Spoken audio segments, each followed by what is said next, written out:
far as getting the leaves out, you'd be at 650 to get all the leaves out. 650. Yeah, to get them all the leaves, Yeah. suck all the leaves up. And I'll do the big magnolias too. Yeah, what I'm gonna do, I'm gonna get my blower, I'm gonna blow everything out in the open.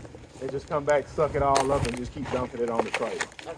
Yeah, that's the quickest way to get them out of here. Imagine the winter, and you could probably have a lot of them here in the winter too. Yeah, it only cost us a few last time to get them all done. Have somebody to do them last time? But all of his guys, he's training new guys, and he doesn't have the availability right now.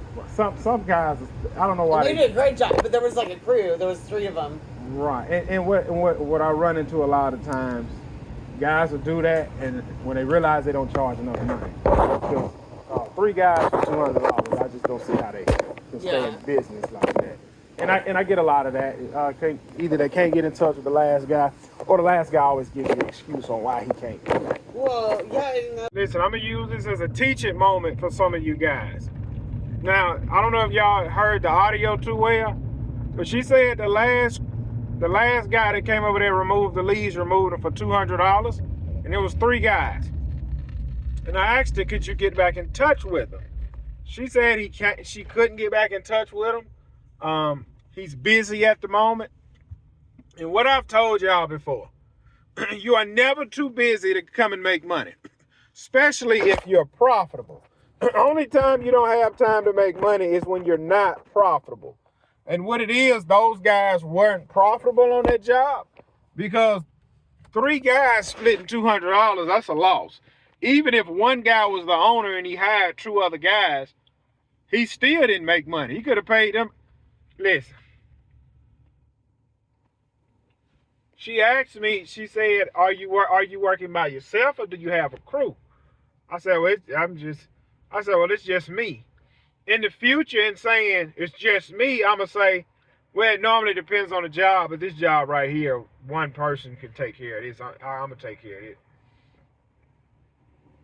And she was saying, well, if you had a crew, everything can go a lot faster. Well, if you buy top of the line equipment, you can speed a job up. Now, if I got a crew, and I told her the price would be $650 to get the leaves out. And she was saying, she's a nice lady, don't get me wrong. She was saying, oh, I didn't expect it to be that much. That's a little high. I said, yeah, you got a lot of leaves over here. But from what I'm seeing, that job, man, 4 or 5 hours, man, I should be out of there. So, and that's what I want you guys to understand. Like, you got to charge a premium price to stay in business. Because if you don't, you're going out of business. And that's what happened with that guy. He's not charging enough for the job, and he don't know how to tell her, hey man, I ain't charging enough. She said, yeah, I used to flip a bunch of properties, and they was my go-to yard guy.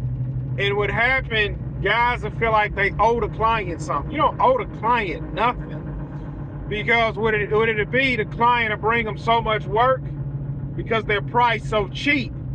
So if you cutting for yards for $30, yeah, I'm about to bring you 20 yards, which it don't be 20, it'd be more like 4. So you run out and cut 4 properties for $120, and then you think, well, I got to be loyal to these people because, man, they bringing me work. And they're not really bringing you much. You think it's some work, and it's not really much. And guys will be loyal to that. And then when you run across a leaf job, man, 200. Okay.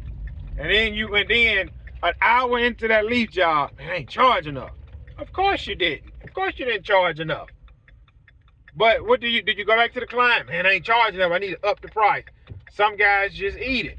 And then, hey man, come do it again for us.